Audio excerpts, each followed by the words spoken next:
apparently Darwin didn't read that or didn't want to believe it. And parasitology 1997, natural selection can act only on those biological properties that already exist. And most scientists know that today. You'll see statements like it cannot create properties in order to meet adaptational needs. And since then, that's what they've been finding as they look. Like, for example, this is what Darwin knew. He bred dogs. Now, he didn't breed these dogs, maybe. But this is a dead-end process. Natural, what he called natural selection. See, the Great Dane has more genetic information. So when you breed the Great Dane with a Chihuahua, first of all, you can't do it directly. The Chihuahua cannot be the father. The Chihuahua absolutely can't be the mother. But you can inseminate the Great Dane. And then what we see is the genetic information for the Chihuahua is present in the Great Dane. But then the genetic information was lost, not added. And so by the time you get to a Chihuahua, they have no information for Great Danes at all. Well, it's all gone. Because they have been speciated, that's the word, speciation. And so speciation is a dead-end, can be a dead-end process. Sometimes it's also just a temporary thing. But in the case of animal breeding, it's temporary in the sense that you really can't go backwards. So roaches become resistant to pesticides. They have pre-programmed genetic information, not the addition of new genetic information. So this is one thing that scientists are working with, realizing it's not something new. You just have to figure out how to get around that. And then are mutations beneficial? This is what Darwin was hoping would be his mechanism, that these two turtle heads would say, no, that's not a good idea. Which one of us gets to eat? Which one of us goes in the direction we want to go? And so information is damaged, not added when it's mutation. Could somebody turn that fan on? Oh, is there a... Okay, that's good. I'm okay. I'm just from a different culture. I don't guess so. But by chance, yeah, I'm not adapted to... but I lived here for 36 years, so I've learned. By chance, according to evolution, life from inanimate matter, but by purpose and design, life from a living creator. Could life have originated by chance? The probability of just one protein molecule forming by itself out of non-living matter is 1 chance out of 10 to the 321st. That's been calculated by mathematicians a few years ago, which is number 1 followed by all those zeros. And so basically it's just the mathematicians are saying it's impossible, but if it were to happen, that's what it would be like. And the probability of just one DNA arranging itself by chance would be 1 chance in 10 to the 119th power. And so, did life begin by itself from non-living chemicals millions of years ago? Well, according to the mathematics, no, millions of years is not enough time. It had to be maybe billions of years ago, according to the mathematical statistics. But also, according to scientific law, it's not possible. The law of biogenesis is that life cannot arise from non-living matter. And Louis Pasteur established that in the scientific meetings right at the time when Darwin was not, he was aware of this new law of biology found, but he was working on his theory and published it anyway. The Creator himself has the answer in Psalm 100, verse 3. If you like the Bible, read it with me. Now, together. Know the Lord, He is God. It is He who has made us, and not we ourselves. So, that's what the Creator has said. And one thing that is So amazing is the intelligent design theory of Michael Behe, and Darwin never saw the intricate irreducible complexity within the simple cell. He just thought it was a simple cell. He just thought it was goop in there. That's what most scientists thought. But now we know that all these things are there. There's power plants, those things. There's food storage. There's shipping and receiving. There's power plants. And all throughout, there's protein factories, actually. And then there's fuel refining. And then there's intracellular transportation network. And there's recycling plants where the garbage is taken out. And let's see if I have a video of this. Who's the designer? Psalm 139:14 says, "I will praise thee, for I am fearfully and wonderfully made." Let me pause just a second. I didn't put this in. I have it in my other presentation. There's a wonderful video that we can get from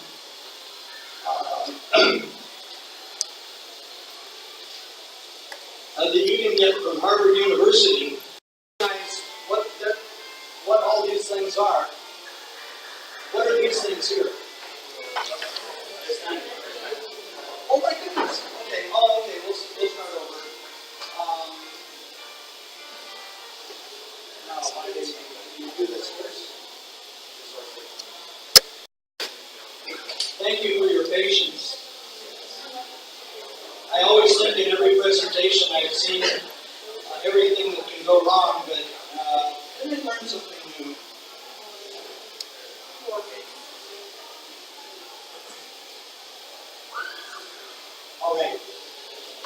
Harvard University. Now, you can enlighten me perhaps on the names of things here.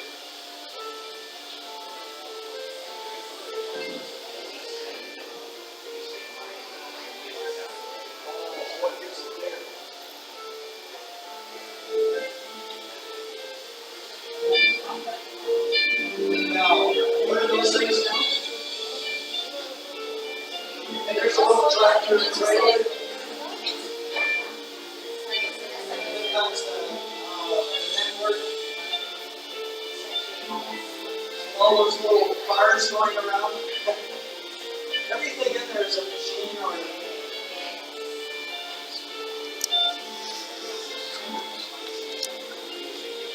here is the replication going on. And one of these shows DNA synthesis. Is that what this is? Oh, Layton. Okay. I just found this and haven't been able to identify everything yet. Oh, this is my favorite thing. What's it called? Bison Viper. But what's the big machine walking along there? It's a big camping trailer, I think.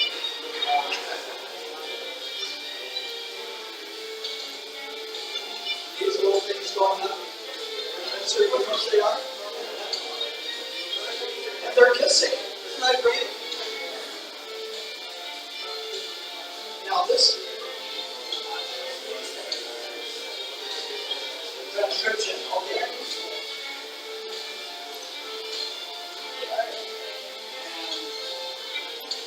And is this the writing of DNA or something else?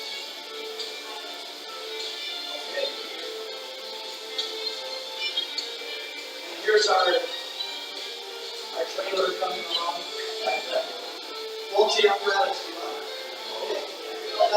And so we're getting to the end where it takes care of its garbage. At the beginning we saw the blood cells coming by, but as the garbage is presented, just before, God has provided a way of bringing praise and glory to Him through these little guys here.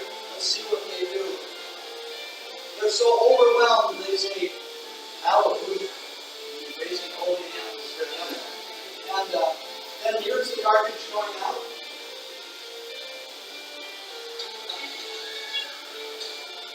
It's encapsulated, so it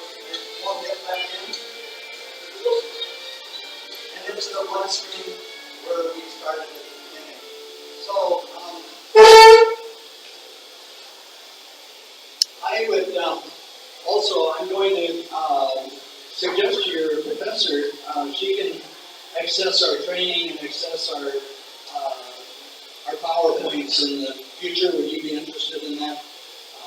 And so, Charles Darwin, is there a question on that? Or we'll have questions at the end. Darwin did say to suppose that the eye could have been formed by natural selection, and that's more, he said, seems like really confess absurd in the highest degree.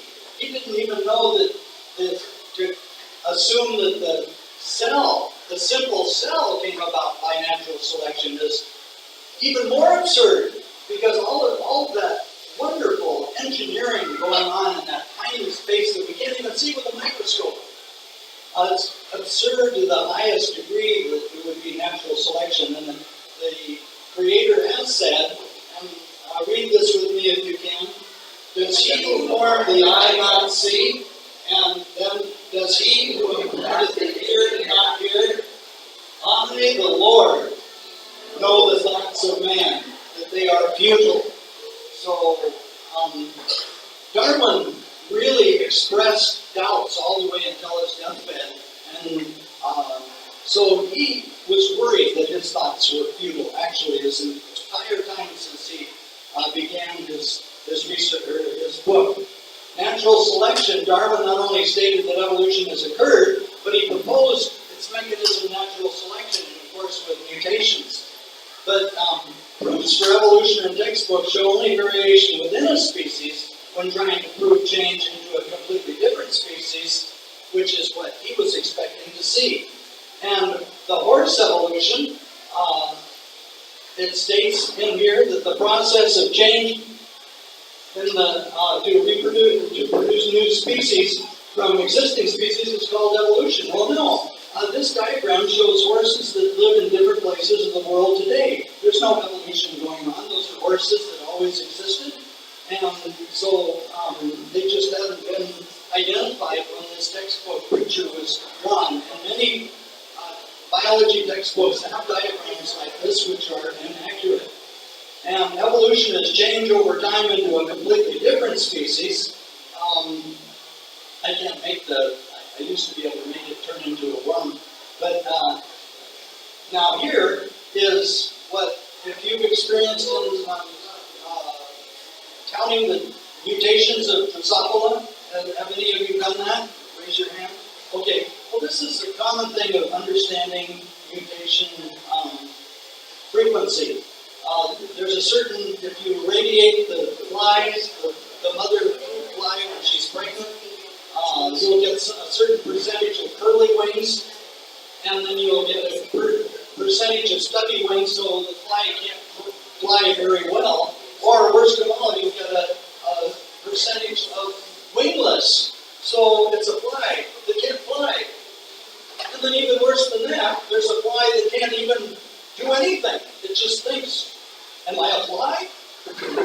What am I? So, mutations are almost always harmful. And there's only 7 beneficial mutations that I found in the literature, one of which is, anyone know, it's right here in the Philippines, in Palawan. It's a blind fish of Palawan, which was discovered by Jean-Jacques Cousteau, and then they thought, well, it's interesting because it's similar to the fish outside in the rivers, but then or in the ocean. But what they found later, scientists studied, they found out that the mutation, it's a blind fish, but it has no eye whatsoever. It has a scab over both where the sockets should be. It's totally blind, and it lives in darkness its whole life. But it came in from the ocean, and it stays there, and it's like it got lots of good food in the cave. It's a cave fish. And so you can go in, you can see it, and what they discovered was, when you take that fish and you put it in the water outside in light, within 1 or 2 generations, all of the babies are born perfectly normal, with eyes. So it's a temporary disease, but an intentional disease. that only happens when it's captured in a cave, where if it didn't have something over its eye sockets, it would get infected and die. It would bump the rocks because it's coral or volcanic rock in this lava tube. And so then they studied what happens if we take the fish from the outside, we put it in the cave. And within one generation, usually, they were all born with a scab over the eye and no eye in the socket. So interesting research. And so Genesis 1:21, God, let's read this, please. So God created every living thing that moves according to their kind. And that's what scientists believe, observe. And then look at this, read this. O Lord, I will praise thee, for I am fearfully and wonderfully made, marvelous are thy works. And this is the hand of my son who's my pastor now, and that is the hand of my first grandchild. And what a marvelous thing. And he took this picture for me, because right about that time there was a famous picture in the medical books of a doctor who was delivering a stillborn, or not a stillborn, but a baby that the mother had died.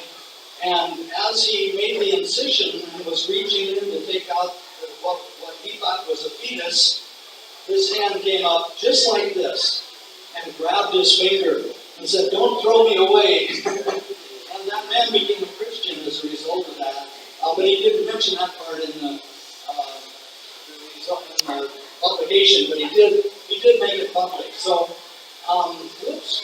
Oh, this is the wrong. I've got to go back to my other presentation. I hope this will work fine.